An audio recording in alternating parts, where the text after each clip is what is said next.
ٹھیک ہے، حدیث نمبر 653 653 عن السائب بن يزيد رضي الله عنه قال كنت قائما في المسجد فحصبني رجل فنظرت فإذا عمر بن الخطاب. یہ حضرت عمر بن خطاب رضی اللہ تعالیٰ عنہ کے زمانے سے متعلق حدیث ہے. آپ کا زمانہ خلافت تھا حضرت عمر رضی اللہ تعالیٰ عنہ کا. تو فرماتے ہیں سائب بن یزید رضی اللہ عنہ کہ میں مسجد میں کھڑا تھا، مسجد نبوی میں، حضور کی بارگاہ کے پاس جو مسجد ہے وہ مسجد میں میں کھڑا تھا، حضور کی مسجد میں. کوئی آدمی میرے کو پیچھے سے کنکر مارا. کنکر مارنا کیا تھا پرانے زمانے میں، یعنی اس زمانے میں عرب میں یہ ہوتا تھا کہ اگر بغیر شور کرے کے، بغیر کوئی گڑبڑ اور نوائز کرے کہ کسی کو کچھ انفارمیشن دینا ہے، کچھ بولنا ہے بات، بغیر دوسرے لوگوں کو پلٹے کے، تو کیا کرتے تھے؟ کنکر مارتے تھے. ایسا تو کنکر کیونکہ نیچے بچھا ہوا نہیں ہوتا تھا وہ زمانے میں، مٹی ہوتی تھی، تو کنکر لگتا اور گر جاتا اور کسی کو کچھ سنائی بھی نہیں دیتا. جس کو کنکر لگا بس وہ ایک ہی آدمی پلٹ کر دیکھتا تھا کہ کیا ہوا بھائی، کوئی کیا بولے، باقی او بھائی صاحب بولے تو 10 لوگ پلٹتے، تو آواز نہیں دے کے کنکر مار.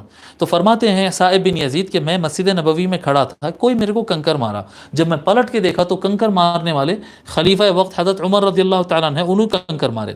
اور کنکر مارے جب میں ان کی طرف متوجہ ہوا تو انہوں نے کہا اذهب فآتی بهذین، انہوں نے کہا کہ جاؤ وہ 2 آدمیوں کو پکڑ کے لاؤ میرے پاس.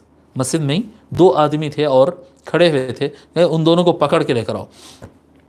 فجئت بہما، میں گیا ان دونوں کو، بولا چلو آؤ خلیفہ بلا رہے ہیں آپ لوگ کو، عمر رضی اللہ تعالیٰ عنہ بلا رہے ہیں. تو ان کو پکڑ کر لایا. قال من انتما ومن این انتما، حضرت عمر رضی اللہ عنہ پوچھے تم دونوں کون ہیں اور تم دونوں کہاں سے ہیں؟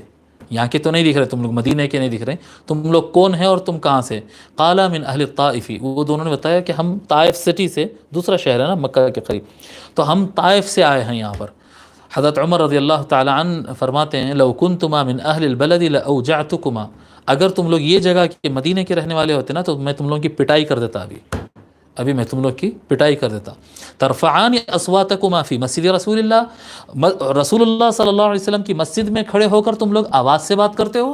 جی مسجد نبوی، ابھی آقا علیہ الصلوۃ والسلام کا وصال ہو گیا، آپ کا روضہ پاک جس مسجد میں ہے اس مسجد میں کھڑے ہو کر تھوڑا آواز سے بات کرے. تو حضرت عمر رضی اللہ تعالیٰ بولے اچھا ہوا تم لوگ باہر کے لوگ ہیں، مطلب تم لوگ کو نہیں معلوم ہے یہاں کے آداب، اب میں تم لوگوں کو سکھا رہا ہوں، سیکھ لو. اگر یہاں کا آدمی کوئی ایسا کرتا نا تو ابھی پکڑ کے تم دونوں کی پٹائی کر دیتا، میں تم دونوں کی پٹائی کر دیتا اگر اس طرح سے تم اپنی آواز کو بڑی کرتے ہو. رسول اکرم صلی اللہ علیہ وآلہ وسلم کے ادب یہ ہے کہ آپ کے روضہ پاک، آپ کے قبر شریف کے قریب بھی اگر کوئی کھڑا ہو تو اسے آواز کو نیچی رکھنا چاہیے، کم آواز میں بات کرنا چاہیے. اس حدیث کو امام بخاری نے روایت کیا.